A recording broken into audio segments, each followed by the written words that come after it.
1 minus 1 over 1 plus r over f raised to the power 3 times f plus 1 over or dollar $b over.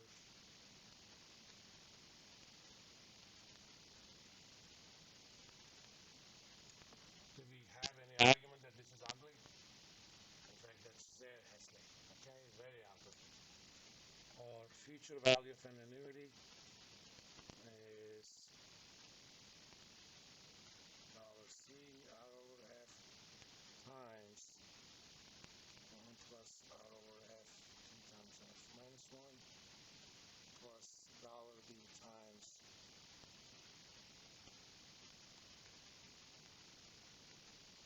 the first one says you're going to make $100 payments every month for 10 years, and at the end of 10 years, you're going to make $100,000. That's called a balloon payment.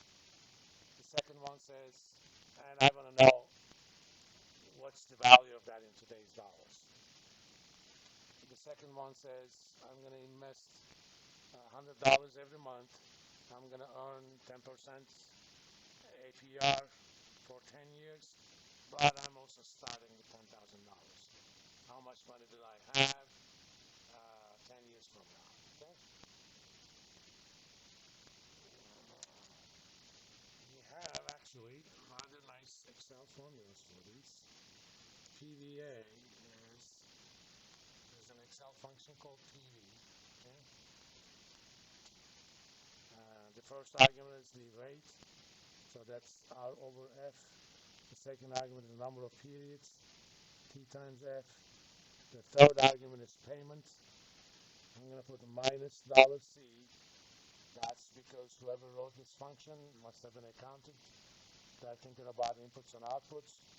If you're not careful, it's going to result in a negative present value, which we don't want. The third argument is typically optional, but minus dollar $b. If you leave it blank, or if you omit it, it's going to assume that it's 0. And this one is same thing, but FV.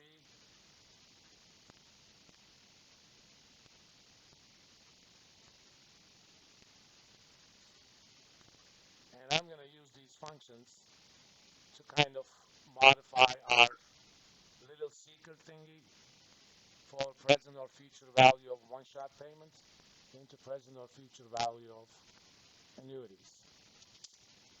Okay, let me take this. Again, I'm civilized. There's a lot of structure here that I want to keep. That's what mathematics is all about. First, there's a reason I have this copy button. I'm going to create a copy of that.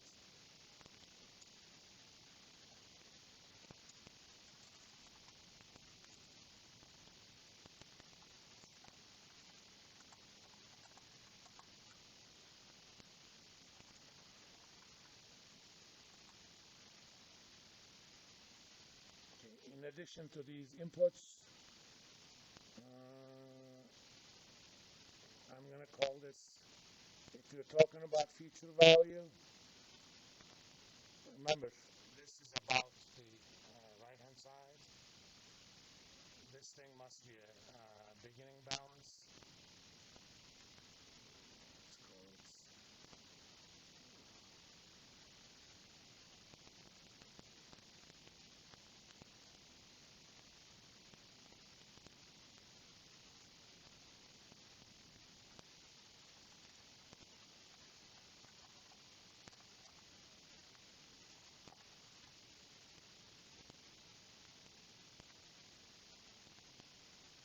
I don't know what this thing does.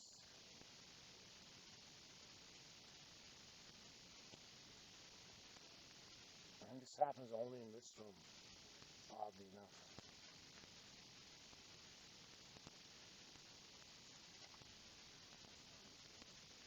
Something about the electrons in this room makes my keyboard act funny.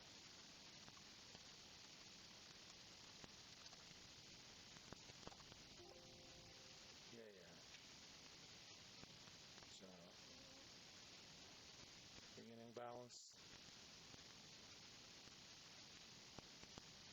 Actually, I want it the other way around.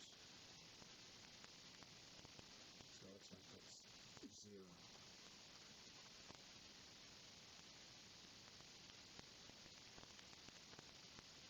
Not 0, but less than 1. If I'm dealing with present value of an annuity, I want that number to be a balloon payment. If I'm dealing with the future value of an annuity, I want that number to be a beginning balance.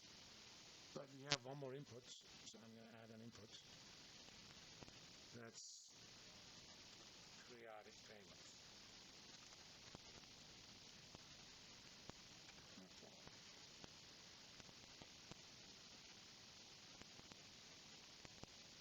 Why didn't it copy these? That's interesting. Anyway, I'm going to need these anyway.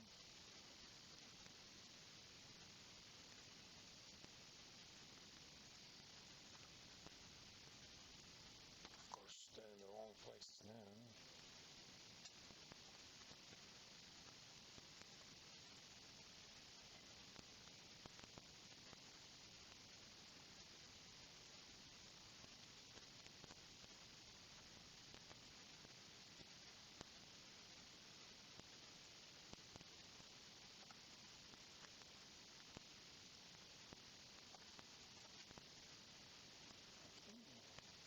Let's go back to 12.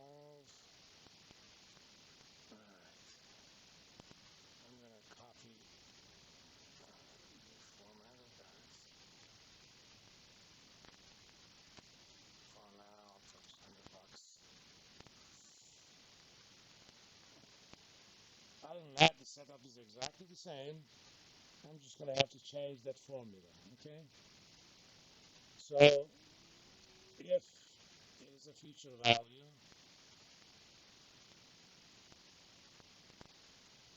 first, let me enter just future value formula. I'm doing this to show you how to use Excel's help to figure out what the arguments are, in case you don't remember it. If you use this little FX button, I call that function helper. I'm going to do financial, just type PV, actually in this case FV. I found my function. It tells me exactly what the arguments are. The rate is the interest rate per period. In our case, that's the period rate. N pair is total number of periods.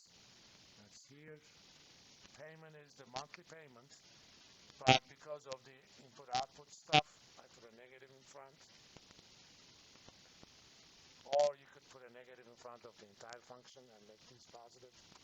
Either way works. I like it this way. Periodic payment. In this case, PV is what's the starting value, negative of beginning balance. The last argument is optional. We're never going to deal with that. It only comes in if you're dealing with payments for lottery settlement. If you win the jackpot on Powerball, they give you that money either lump sum now or in 30 equal installments, the first installment being right now. But the annuity, the first payment is one period from now.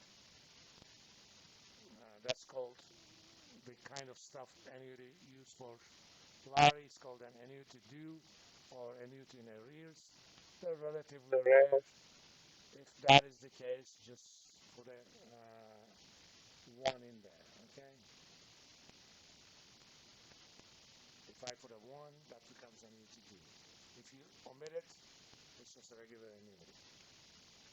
Since we're not going to deal with that, okay. So at this point, I have something that tells me if I invest how much? $100 per month. But I start with 7,000. I do this for 5 years, and at a return of 17.9. 5 years from now, that's going to be 26,650. Okay. days from now, it's going to be 74. What happened? So in the setup mode, given all the inputs, I know the right hand side. Okay? I know my target. In the solver mode, given the target and all the inputs except one, how can I figure what that unknown should be given my target? Now, obviously, I'm going to be civilized. I'm going to copy that. Remember, if this is less than 1, I'm dealing with present value. Come on. Paste it there. Everything is the same except I'm going to make that 2. But otherwise, I'm dealing with future value.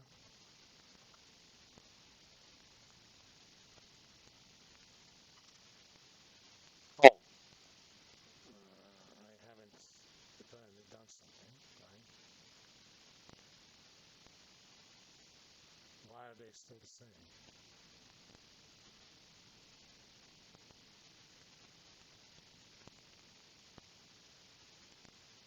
It is. Oh, it's future value.